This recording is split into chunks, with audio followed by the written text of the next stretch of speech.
Australia, you took your photo. He and I have been traveling the world together since like 2008, something like that. And COVID really jammed us up. So we're back on the road again. But before all that, we would get together with Heidi, the manager, and we would go to CAA, the agent, and we'd all plot and plan on how we could make the tour go well, where to play, anything we can do. And does anyone have any considerations? And I said, I've got something. And they go, what? And I go, that thing that happens after shows, and this is before we used to do these, I would go out of the gig to the Bon Jovi mobile, and like half the venue, the attendants, would be waiting for me by the bus to hang out. And I'm not gonna, blow people off and all of that, but it would be about another hour and 15 minutes hanging out with random people, and people would just like pull up and and then people just keep showing up. And people would tell me stories like my brother, he died in Iraq and he really liked you, like really heavy stuff. And I'd be signing a lot of things which would end up on eBay, which is kind of insulting, kind of breaks the rock and roll love of the game we all have for music. And it was psychically draining. I'd go into my coffin-like bunk thinking about the dead guy from Iraq and the brother-in-law who killed himself that the guy had to tell me the story about. I said, I can't do another tour where I meet 150 people and just get my brain pulled around. I psychically will not make it through the next 180 shows. And they all looked at me and said, we've been begging you not to do that for years, but you're the punk rock guy who's got to be the guy. So I said, so what's the alternative? Like sneaking me out the back door in a load of laundry? And the agent said, we've been doing a thing where people get together after the show and we do photos and it's really good. And I said, well, someone will pay to meet me? And they go, well, yeah. And I go, I will get killed. Like the audience will rebel and I don't know. They said, why don't you try it? And like everybody we try this with, they say the same thing, but then everyone ends up liking it. Audience likes it, the artist likes it. So Ward and I set up to do 2 shows around my birthdays, a bunch of years ago. Lawrence, Kansas, and Milwaukee. Like a Friday, Saturday, my birthday was on one of them. And we did this, and it was really fun. And that's a whole bunch of shows ago. So we've been doing this for hundreds of shows. And so I forget, it's either Ward or Heidi who came up with the idea for Q&A after you do the photo. Because quite often this thing is, do the photo, don't touch Brittany, just keep walking, and we'll see you later. And that's a little bit too brief for me. And so we started doing this Q&A thing, which is really cool. So when you came in tonight, someone thrust an oversized index card in your face and gave you a pen and said, think fast, ask the old man a question. And you're like, I got nothing, because you're trying to find your seat. And so not everyone always has a question in time to ask it. You might have one now. So luckily, we get good questions every night. Ward fishes out 5 that he thinks even I can answer. And I mark them up and make a bunch of notes on them so I can be relevant. And so I'm going to answer these questions honestly and completely. And if there's any anecdotal rabbit holes I can disappear down and add to this, I'm going to do it. So you're not out of here in an hour and a half. I'm not going to keep you all night. But it's longer than 5 minutes. Because I want this to be cool. I want you to walk out of here and go like, that did not suck. That was worth it. Because I can't stand anyone thinking they got shorted or any of that. I want everyone to be happy. And so thankfully tonight I got really good questions, and so I'm going to answer all of them. So thank you for coming out with such great questions. First one is I'd like to ask you about your record collection. Do you have any favorites, and is there any one single record you'd like to have? When I think of records, I don't necessarily think of quantity. Like a lot of people, how many records do you have in your collection? I guess I could count them. I'm not all that interested in how many. I'm interested in what's on the record. And so as far as quantity, I'm sure Thurston Moore, Sonic Youth, has 5 times the amount of records I do because he'll buy anything. I have a lot of records, I guess. It takes up one long wall that way, custom built shelves, and one long wall that way with that ladder that slides around. It's so cool. But it's what's in the record collection that's meaning the most to me. And at this point, I've kind of found almost sort of every single record I'm after as far as ancient punk rock. They've been around. So now I'm looking for acetates, test pressings, and records with great provenance, like records that belong to someone I admire. And I recently acquired a woman in Gay Advert, was one of the first women in punk rock. She was in a great punk rock band called The Adverts, and one of the best punk rock bands ever. T.V. Smith, the singer-songwriter, still around, still playing, still making really, really good records. And both of them are pals of mine.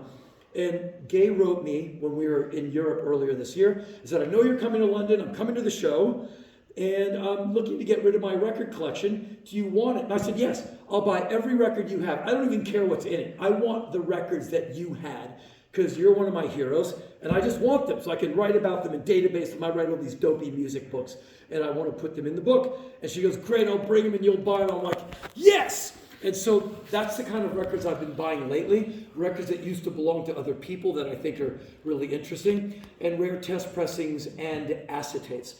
And as far as the record I really wanted for many, many years, I just got it. Iggy Pop, when he was in high school, he was the drummer in his high school band called the Iguanas.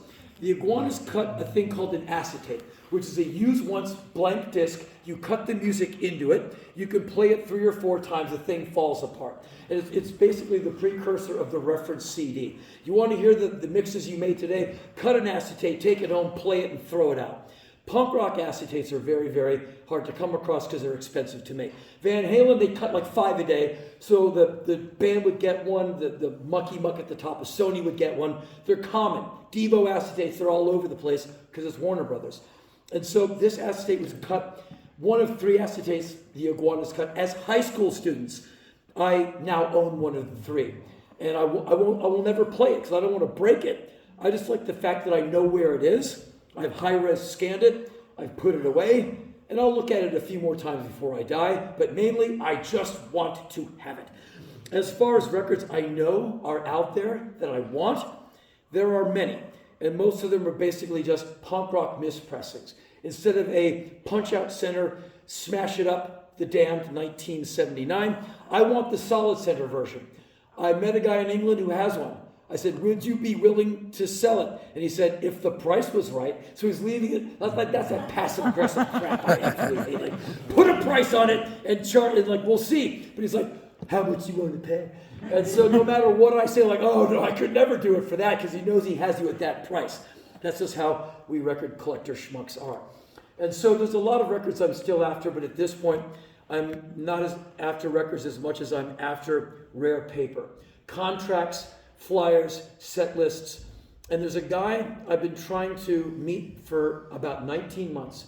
He has a collection of Detroit, Michigan, Ann Arbor, Michigan, late 1960s, early 1970s music memorabilia. Flyers, handbills, tickets, promotional photos, radio tear sheets of Bob Seger, Ted Nugent, Iggy Pop, the MC5, Jagged Edge, the early Detroit, Ann Arbor scene, of which I'm really interested. Not big on the Bob Seger fan, but he is in the mix of all that. He was in high school with Iggy Pop, different grades apart. Ted Nugent, I've had some interesting conversations with. If you keep it away from politics, he can tell you about rock and roll. So we always talk about guitars and the MC5 and the Stooges and the Amboy Dukes, his old band. And so it took me 19 months, and I finally got to see this guy's collection about 1 week ago. And we're making a deal. He's going to price it, and hopefully I'll be able to afford it, and I'll be able to absorb his collection into mine, where I can database it, write about it, and learn from it. And the guy's an encyclopedia on late 60s, early 70s, Detroit, Ann Arbor-based rock and roll. And I want to learn from him, learn from his paper. So that's this kind of sort of stuff that I'm into at this point. But I buy records. I bought at least 1 or 2 today. It's like an apple a day keeps the doctor away. I try to buy a record every single day. I forget what I got today, but I got something. Oh yeah, it's a new band. They're from Australia. They're called Screensaver, and I got their new album, and it's a really, really cool band. Okay, and there's a follow-up question on this index card. Why Waldoboro? Did you throw a dart at the map? No. What you should understand is I'll take any show anywhere. I am desperate for your attention and your approval. This tour will tap out at like 150 some shows this year. I wish it was 250. Ward and I, we have many things in common, one of which is we hate when tours end. We would much rather be on a tour bus than home. I'd much rather have a show a night than no show. And so I will take a show anywhere. I will always be straight with you. I have never heard of this town before in my life. I'm not an expert on the United States of America. I've played the USA endless laps around this country, and I've never heard of this town. So when I saw it on the tour show, I was like, cool. And then the road manager Ward said, the venue holds like 160 people. I said, you think we'll sell it out? He's like, you never know. You're getting long in the tooth. No one cares anymore, which is true. But you showed up, and I showed up. Put it this way. Had I known that in your wonderful town you had this beautiful theater and that there's the potential that you would show up, I would have started coming here in 1981. Like, if we knew there was a gig, Black Flag would have played here every single time we went to the East Coast. Another outfit that toured voraciously and wanted to play every show.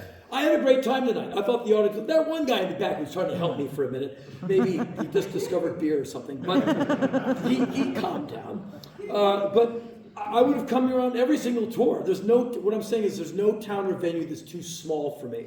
I play like Alice Springs in Australia. No one goes to Alice Springs. I go because there's an audience. And so in Black Flag, we learned about secondary and tertiary markets. And so when one band would play 2 shows in Illinois, Black Flag would play like 15. Because if we don't play, we don't eat. And if there's an audience like that, as Bob Dylan says, if there's an audience, what do? You get up and you play for them.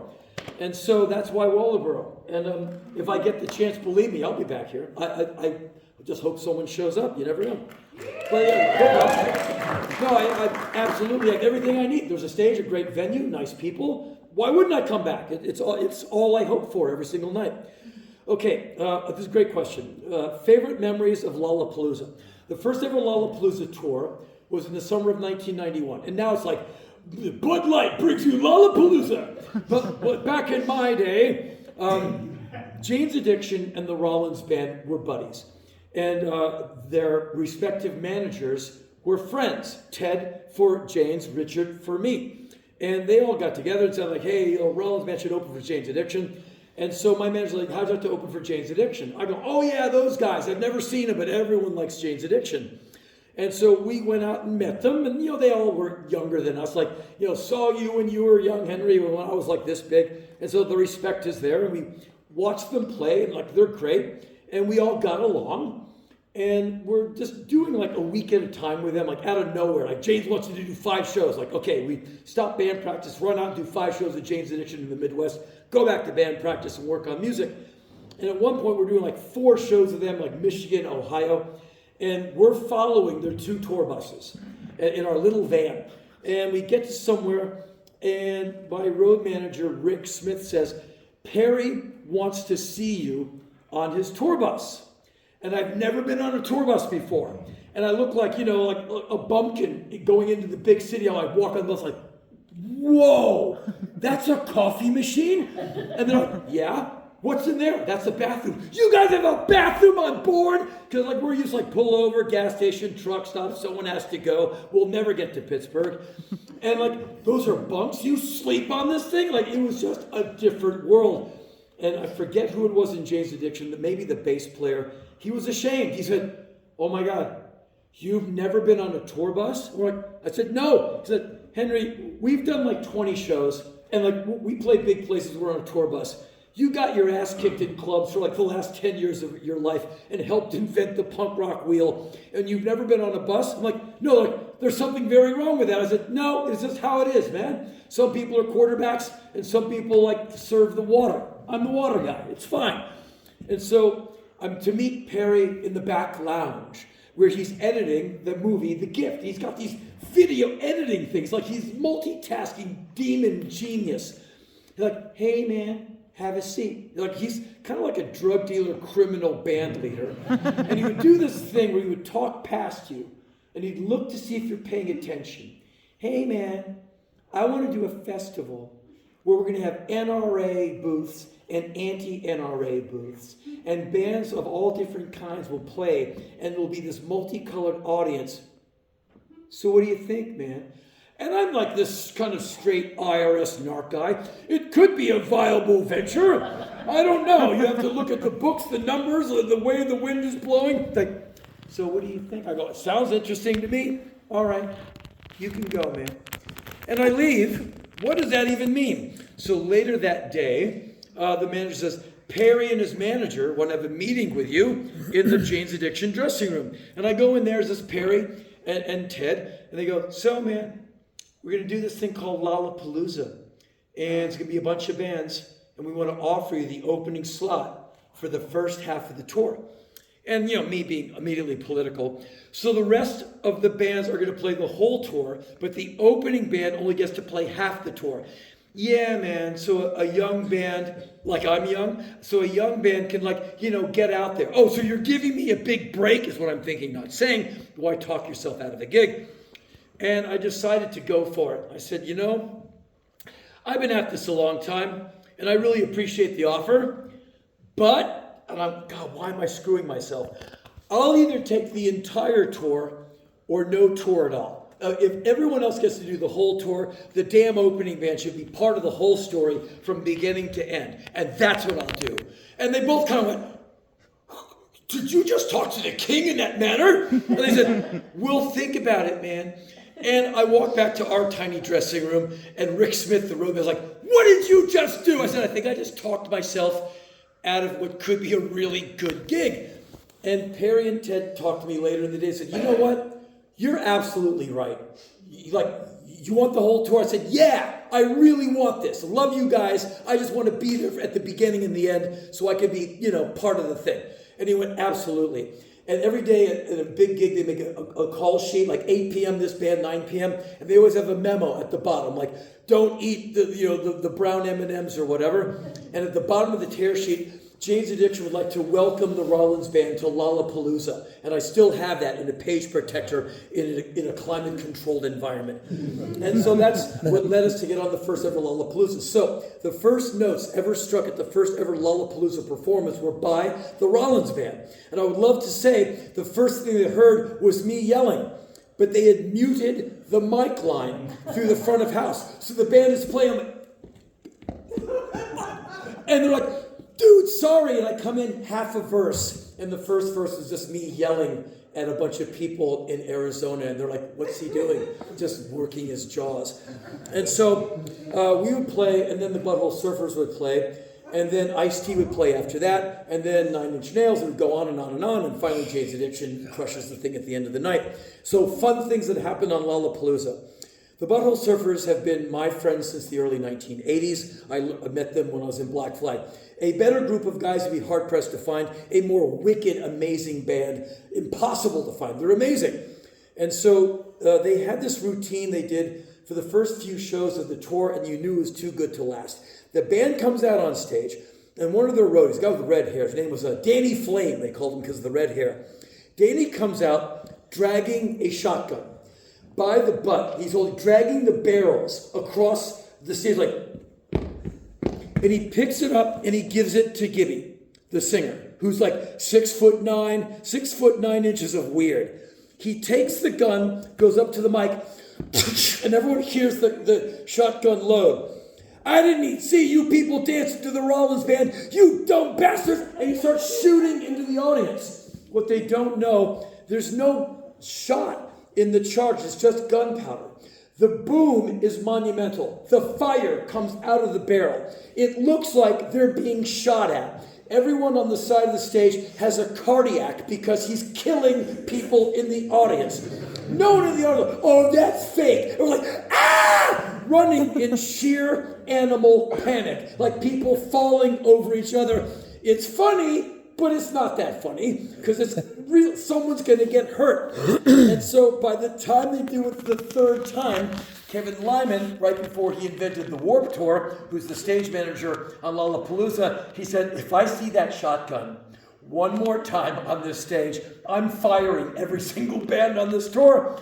And the shotgun never made an appearance again. It is the most radical thing I've ever seen anyone do to an audience from a stage in my life.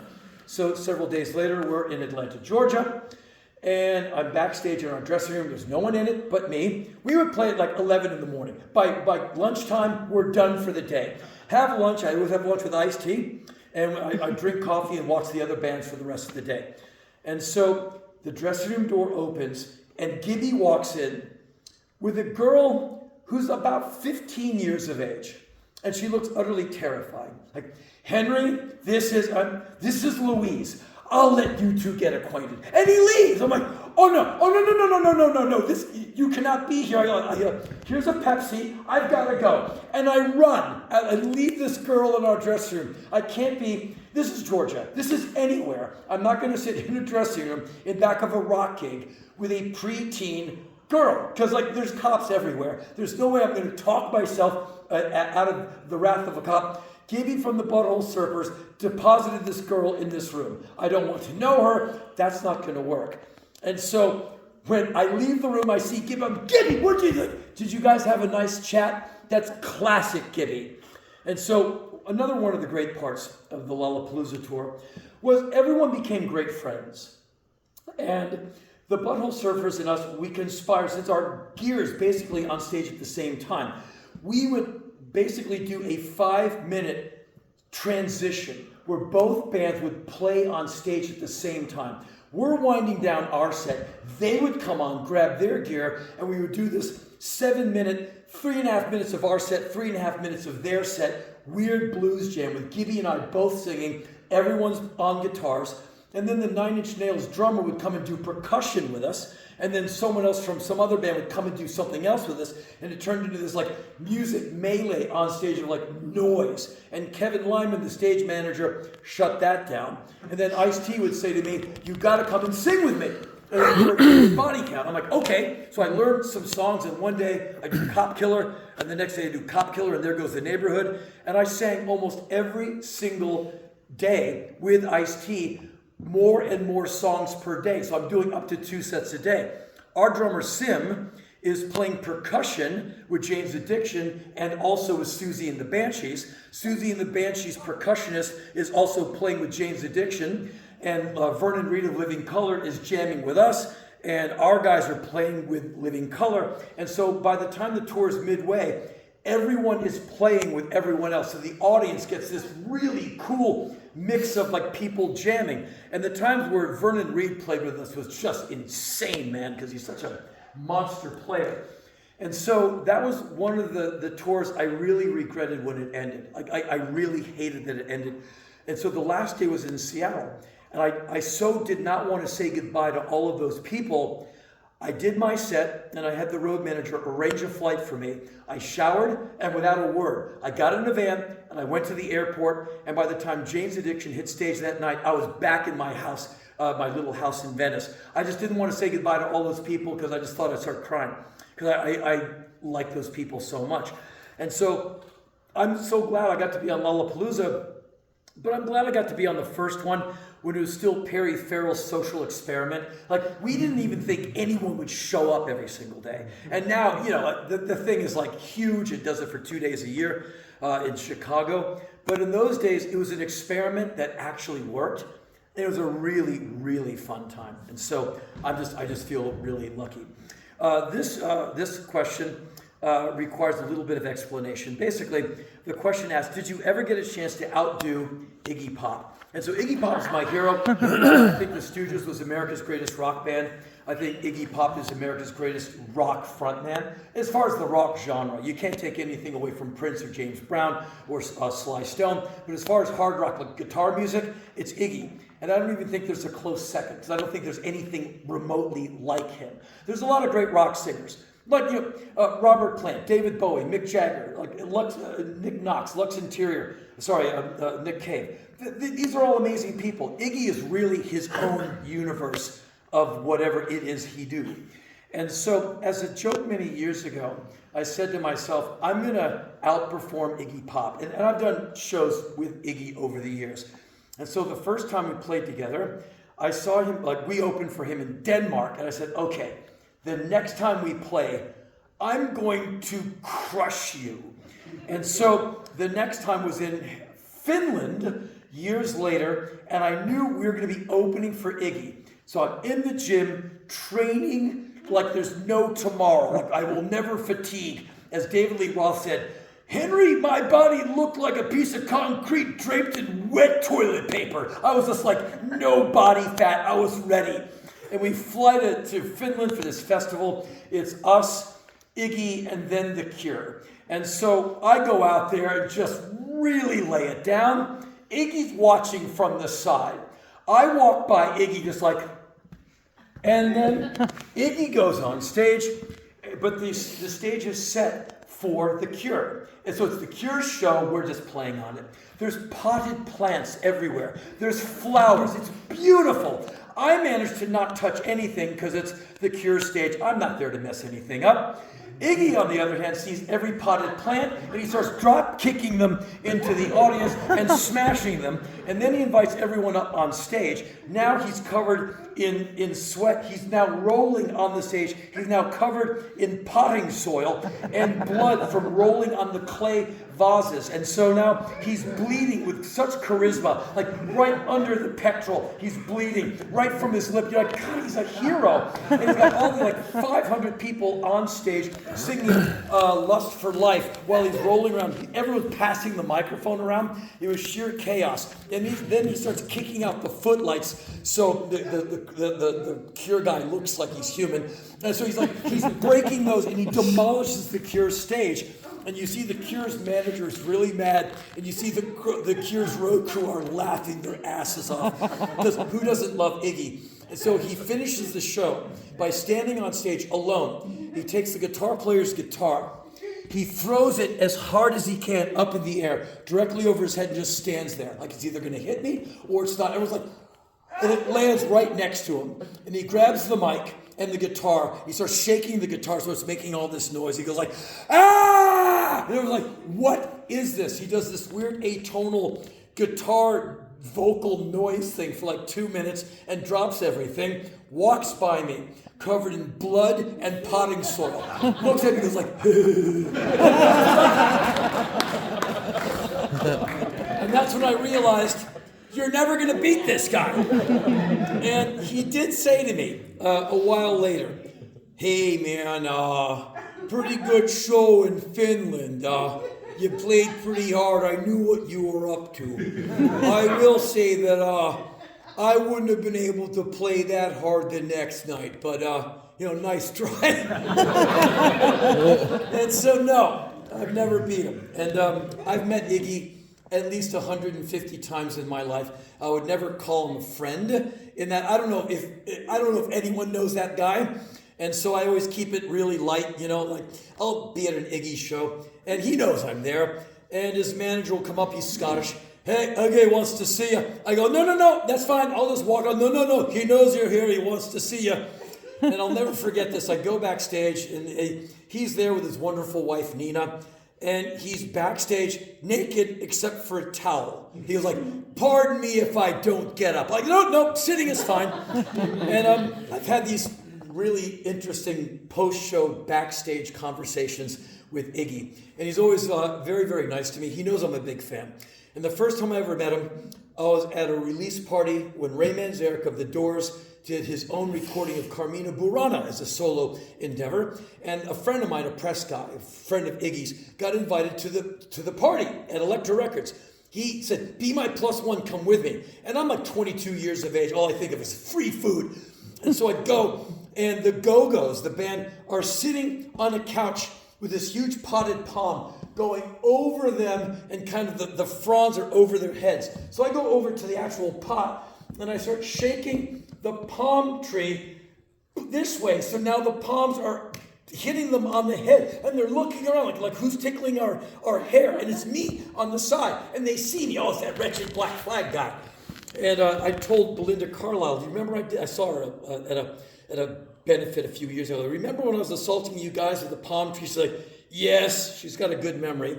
So Iggy Pop walks into this thing, and I've never met him. I'm like, oh, I stand up like, officer on deck. And my friend Harvey knows, like, you want to meet Iggy? I'm like, absolutely not. I'll just stand here and just kind of tremble. I don't want to meet people. I just rather look at him and buy the record. I don't want to hear, kid, you bother me. And so he goes, no, you're going to meet Iggy. I'm like, no. And so he goes, come on. And he walks me over to Iggy. And I can't believe that my friend Harvey actually knows Iggy. Iggy sees Harvey. Harvey, hey man, what's happening? And hugs him. He says, Iggy, this is Henry Rollins from Black Flag. And as he says Henry Rollins, Iggy's sticking his hand out to be polite. As soon as he hears black flag, he pulls his hand back, jumps backwards, and goes like, and I was like, wow, he must have heard a black flag. And I said, hey, he's like, oh yeah, hey man, nice to meet you. And we have this uneasy 12-second conversation. I have no idea what to say whatsoever. So all I could say was, have you ever played Seattle? And he went, oh yeah. I said, yeah, I played there the other day. It was really intense, and I'll never forget, Iggy looked over my shoulder at someone behind me like someone said, okay, we're going to go now. And he basically got me out of there. And years later, I'm cool with him. We're sitting in his apartment, Lower East Side. I go, do you remember the night we met? He went, no. I went, oh, good. He's always nice to me. Okay, here's a question. What made you get into acting? It's not like I can say, put me in a movie, and I'm in a movie. I used to live in this decrepit house. I rented half of it with a woman named Laura Cloud. And she was a bookmaker. She had a book company, I had a book company. We were not romantically engaged. She had her room, I had mine. We shared the living room, like two roommates do. And she was building a book for a guy named Crispin Glover, the great actor. And it's a book called Rat Catching, which you can find. He's great, the book is great. So Crispin, who's a really odd dude, he's wonderful. He's at our cat urine smelling house in Silver Lake like 3 days a week working on rat catching with Laura. And one day he says, Henry, Hollywood's going to come calling for you. And I go, no, I don't have time. I'm trying to wrestle this whole independent music thing to the ground. Because I had the Rollins band and I'm the boss. So I'm paying for drumsticks, snare heads, vans. I'm broke, basically. So I said, no, Hollywood, they won't find me. Like, oh, no. Hollywood's going to come calling. You'll see. And I go, what would they want with me? And he said, Henry, we go to class to learn what you already have. I said, what do you mean? He goes, Henry, you're crazy. I'm like, that's true. He was like, you'll see. About 6 weeks later, I'm in a UCLA student film. About 2 years after that, I'm chasing Charlie Sheen down an empty bit of highway in Texas. After that, I'm being slapped around by Al Pacino. I'm being directed by David Lynch, and on and on and on. And I ended up being in a whole bunch of movies, like big ones like the Bad Boys 2 and much smaller ones. And ended up doing a lot of TV, a lot of voiceover. But I am what I am. I'm your pal Henry from the ice cream store. I'm come from the minimum wage world, and I just got a lucky break getting to be in Black Flag. And then I got a lot of offers after that. And I figured I'm nobody from nowhere, so I have nothing to lose. And who am I to say no? And of all the acting experiences I've ever had, the most surreal was not even the acting itself, it was how I got the job. And so there's a big film called Heat, starring Robert De Niro and Al Pacino. I play one of the many thugs in the movie, directed by the legendary Michael Mann. Bonnie Timmerman is the legendary casting director. She's famous, and she always liked me. She always tried to put me in movies, but I wasn't a very good audition.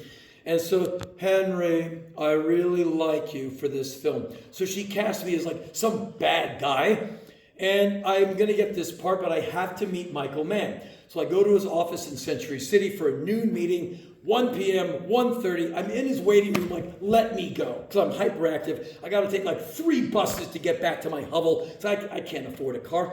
And she comes out, Henry, because I'm like twitching. I know you're impatient. We're running late. Here's some hard candy in a highlights magazine. Keep yourself occupied. And finally, it's time for the meeting. And Michael Mann is a nice enough guy, but he's all business. He's got no time for the little actors. He's like, I don't know who you are and I don't care. If Bonnie likes you, you're in the film. But you have scenes with Al Pacino, if you get the part.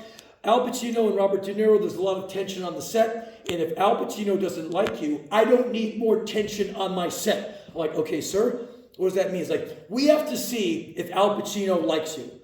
I go, okay, we're going to set up an appointment for him to inspect me. He's like, no, you're going to go out and have lunch with Al Pacino. I said, okay, so I'm going to wait to hear from Bonnie when that is. He's like, nope, we're leaving now. Go. And I get in his car with him, and we leave the building. We drive to Beverly Hills, right up the street, to this like $1 million a plate Italian restaurant. And I'm like, free lunch? Yes. So my fear of meeting Al Pacino is overcome by the threat of free food, which always tastes better. And so we sit down, and conveniently late, in walks Al Pacino. Dog Day afternoon, Godfather. I stand up, like officer on deck, and I sit down. And I said, Mr. Pacino, Henry, call me out. Couldn't have been nicer. We have this nice lunch, really good food. And after we finished our tiramisu and espresso, we're having a few laughs. And Al Pacino looks at Michael Mann like, Michael, I like him. And that's how I got the part in Heat, because Al Pacino approved me. Weeks later, he and I are doing this fight scene. And every morning I'd see Al on the set. It's somewhat collegial on the set. I would walk up to him just because I kind of know him now. We've had lunch. I'd always ask him, Al, how are you this morning, sir? And he'd always put his hand on my shoulder and give me way more information than I wanted. Henry, not so good. I can't find my dog. My dog has run away. We can't find the dog. I'm like, I really got to get some coffee. And so we have this one scene. It's a big punch-out scene, as you see in a lot of Michael Mann films, a lot of fighting, where Al Pacino's stunt double is going to jump over that thing in front of the couch you put your feet on, the big square thing. He's going to leap over it, land, grab me, throw me into a bit of drywall. I'm going to throw myself into it. And boom, boom, boom, all we're going to go. And eventually I'm going to go through a plate glass window. Al is a stunt double that looks just like him. Been in a million movies with him. Young guy, you can throw him out a window, he'll get up like no problem. He's a stuntman. So the stuntman's going to leap over the couch, grab me, and will insert Al to be, kicking my ass. Al Pacino insists on doing the stunt. Michael, I can do this.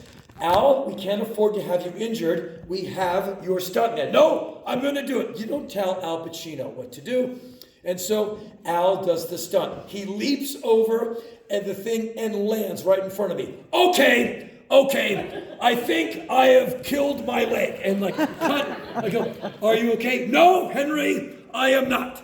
I think I pulled a muscle in my leg. Mayday, I'm going down. And then we hire 5 masseuses to work the leg. We finish the scene somehow with the body doubling and not turning to the screen. And now he's back and the leg is better. And it's time for my body double to go through a plate glass window. They're going to sweep the glass away, put rubberized glass on the ground, place me gently on it, have Al leap through the hole that was made through by the body going through the glass. He's going to grab me, slap me around, call me a bunch of names, handcuff me, and that's the end of the scene. Take one, he lands on me. You bastard! You son of a bitch!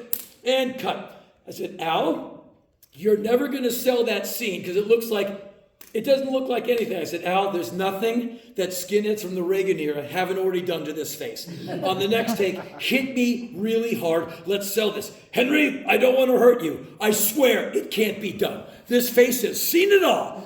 He's an actor. You tell him to go. He can do it. Take 2. You bastard! Pow! He's holding my hair and shaking me like your younger brother used to do and swing you around. He hits me so hard, spit is flying from my mouth. My whole head goes numb. It's Michael Mann. You do 20 takes of this. And so there I am. My head is numb. I have a lump on my head from my hair being pulled, but it's kind of cool. Every single time I end up the scene handcuffed, sitting on a couch, waiting for the props guy to uncuff me. It's a huge movie set. I'm a small actor. They have to get on a walkie-talkie to get the prop guy to come back and unlock me. Al Pacino, being the gent he is, would sit with me the entire time before I'd get unhooked and screw with me because my hands are behind my back. He'd grab look at this face. Look at this face. Only a mother could love this face. Give me a magic marker. I'm going to put a mustache on him. And everyone's laughing, and I'm being screwed with by Al Pacino. It's one of the best afternoons of my life. And that was, I've had an interesting time in Hollywood because I'm just a punk rock guy who snuck into Hollywood, hoping the Hollywood cops don't come and put me in Hollywood cuffs and take me off the set. And most of the films I've been in have been pretty awful. And the most awful film, actually most of the films I've been in, you should just never, ever see. I was in Lost Highway, and none of us can figure out what it was about. And Lou Reed had a song in there, and Lou Reed wrote me. He said, Henry, I can't figure out what this movie's about. So I sent him my copy of the screenplay. I said, you can read it, Lou. Good luck. And he wrote back, I still can't figure it out. I said, it's cool, man. And me and David Lynch, I see David every few years to this day, and he's as cool as you'd hoped he would be. And so I was in this film. I said yes. And so why do I do acting? That was the question. Sorry, it took 20 minutes to answer. Between tours, I'm out of work. And I don't like being out of work. And so you want to act? Yeah, you want to pay me? Because I got, bills to pay. And so I just sign up for stuff because I'm nobody from nowhere. And you can't humiliate me. It's already been done. Like all those circuits have already been blown. So I show up for films that no one should ever show up for. And if you ever want to see an awful film, never see this. It's called The Devil's Tomb. It's where I play a priest literally guarding the gates of hell from Cuba Gooding Jr., who's the head of a Marine platoon on a Black Ops mission to breach the gates. But what he doesn't understand is by breaching the gates, he unleashes hell, literally. And I have this one scene in the film where I'm supposed to use the room and knock things off the table. Don't you understand, Marine? But by breaching the gates, you unleash hell. And he won't come and do the scene that day because he's angry at the director. And so the director says, Henry, Cuba will not come out of his trailer. You have to do the scene with another actor. I said, I'll do the scene with anyone. How about this? Give me a C-stand. It's like a stand that holds a light. And put a Post-it with a dot for my eye line. I'll do the scene to a dot. And you're like, no, that won't do. I'll give you a human. So he gave me a crew guy the same height as Cuba Gooding. This big burly guy who works for a living, wearing a tool belt, who doesn't act. So I'm doing all this stuff and I'm getting no reaction from his face. So I'm like, don't you understand? The skies, the blood, hell unleashed. He's like holding a drill. And that's 3 weeks I'll never get back. And you get like $600 a day and you're still bring your own food. Oh God, it was a disaster. And the director was Jason Connery, son of Sean Connery. And after we found out that he's a really fun guy, me and the other actors would have fun. They're like, all right, here we go. We're like, we're not going to do the scene until you do a perfect imitation of your father. Go. It's like, come on, let's make our $40. We are not moving until you are James Bond Thunderball era. Go. And he does his father. We're like, now we'll work. And that's how I used to get through a lot of summers between tours, by making $40 films. We're like, and you see a film like, this is the worst film I've ever. What's Henry doing in that? Just trying to get through until the next tour starts. I swear this is almost over. Okay, craziest question ever. Did you ever kick anyone in the face? The short answer is no. But I have hit a bunch of men.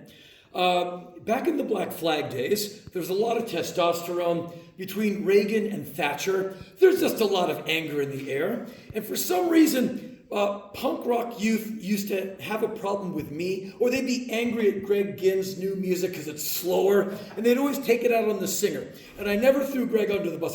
He wrote it. I would just take cups, bottles, ashtrays, and fists. And quite often you get to a venue, it's like a place about this big, but it's a rock club. It smells like a broken urinal. And we'd be in the van loitering before we go in, and a punk rock girl would come up to our filthy van. Which one of you guys is Henry? Hi, my boyfriend is in the Skinheads, this big anomalous group of the Skinheads. They're everywhere. My boyfriend's in the Skinheads. He's going to beat you up after the show. Well, thanks. And so it becomes at 3 o'clock, I'll see you after history class, pussy. Like, by the flagpole, I'm going to get beaten up. So I have to do the show, finish the show. I'm basically the road crew. So now I'm loading the gear out to our wounded van. And sure enough, the Skinhead is in the parking lot. Did you meet my girlfriend? Ah, yes, you're tonight's fight. And so I'd always tell the guy the truth. I've really got to get this gear loaded into the van. When you see me wrestling the drum stand box, which has all the stands for all the drums, it's really heavy. I said, once I get that into the van, then we can have our fight. Don't bother trying to help me. But when you see me wrestling this thing into the van, so check your day planner and make sure you have an extra 12 minutes. So I have to load everything else. That's the last thing I'm going to load. And then you and I will have a fight. And now people are gathering to watch Henry Rollins get his ass kicked in LaCroix, Wisconsin by the Skinhead. And I go, here's the aforementioned mic stand, like, boom. And I walk up to the guy and I hit him as hard as I can right in the middle of his face. And everyone's like horrified, like, what did you just do? Like, I hit him in the face. And the guy gets up, you hit me. I said, but you asked for a fight. I'm in the service industry. Like, I made a promise. And that's how I would get through it. You don't talk about it. You just walk up and hit the guy in the mush as hard as you can. And it became such a sundry task. I literally, and I'm not trying to impress you, it's not impressive, I lost count how many male noses I broke in my life. I would never hit a woman. You can do anything you want. I'll never hit a woman. It's just not me. But a man, I'll hit right now because most men deserve hitting. Every guy in this building, myself included, we all need an ass whooping because we all have crossed some line somewhere. But I've never kicked anyone in the face. However, I've been kicked in the face. And I've had teeth chipped. You're not up here hugging me, but I got a scar right here from a boot in the face. I got a scar right here from a boot in the mouth. And if you were to shave my eyebrows, you'd see multiple scars from rings on fists that opened up my eyebrows, because like the skin is thin and it pops open. Also, if you shaved my head, you'd see multiple scars where I got stitched up. I received a lot of concussions in Black Flag. Many sets of stitches and kicks to the face. And it's probably done something to the way I think. But those days were pretty brutal, but they set me up for all the fun that was to come later. So I paid my dues, and then years later I'm on a tour bus, and everything is better. And so, no kicks. I would never kick anyone in the face. You can kill someone. People think movies are, life is a movie. It's all like Lethal Weapon 2. People die in barroom fights because he hit the guy in the face. He hits his head on the bar and goes to the ground and he dies. And you are going to prison for 22 years. And so when you see these people throwing their fists around, I think these people are nuts. You couldn't do anything to get me into a fight with a man at this point. I would just call a lawyer and sue your ass, or make a joke. But men fight each other way too much for my life. Way too many other things to do. So let's see. Records, Lollapalooza. Not outdoing the undisputed heavyweight champion of rock and roll, acting, and kicking people in the face. That about covers it.